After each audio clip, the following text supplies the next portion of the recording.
সবাইকে আবার স্বাগত আমার একটা ছোট্ট মিনি ব্লগে। আজকে সারাদিনে আমি কি করেছি। তো আজকে কিন্তু শুরুতেই তোমরা একটা অদ্ভুত কম্বিনেশন দেখতে পেলে খাবারের। চলো সেটার গল্প পরে বলছি, আগে বলছি এই হেয়ার মাস্কটার কথা।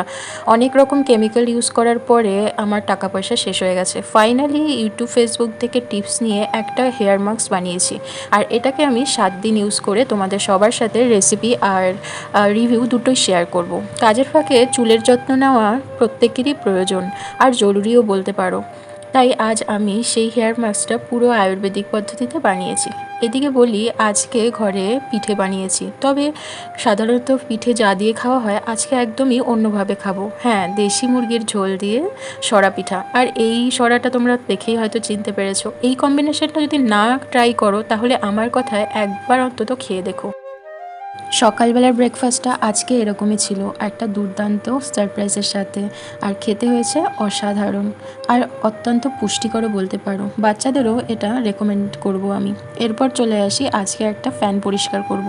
শুনেছি ফেসবুক মামা নাকি এরকম পরিষ্কার করার ভিডিওতে অনেক বেশি এঙ্গেজমেন্ট আর রিচ বাড়ায়। তো আমিও কেন বাদ থাকি। তবে সেই কথা ভেবে কিন্তু আজ এটা পরিষ্কার করতে বসিনি। এই ফ্যানের সাথে জড়িয়ে আছে আমার অনেক অনেক পুরনো স্মৃতি।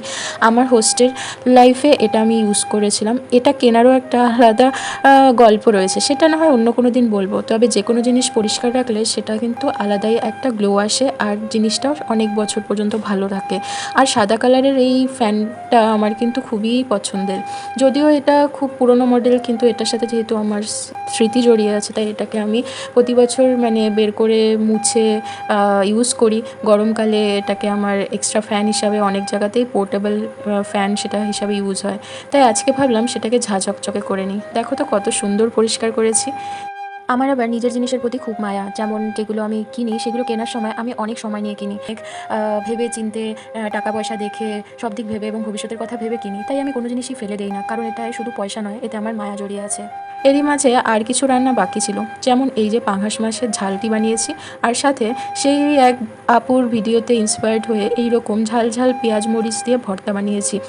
বৃষ্টির দিনে এরকম ভর্তা আর পাঙাশ মাছের ঝাল দিয়ে খুব ভালো খেলাম। ছোটো ছোটো ব্লগ দেখতে ভালো লাগলে আমার চ্যানেলটিকে অবশ্যই ফলো করো। তোমার ফলোর অপেক্ষায়।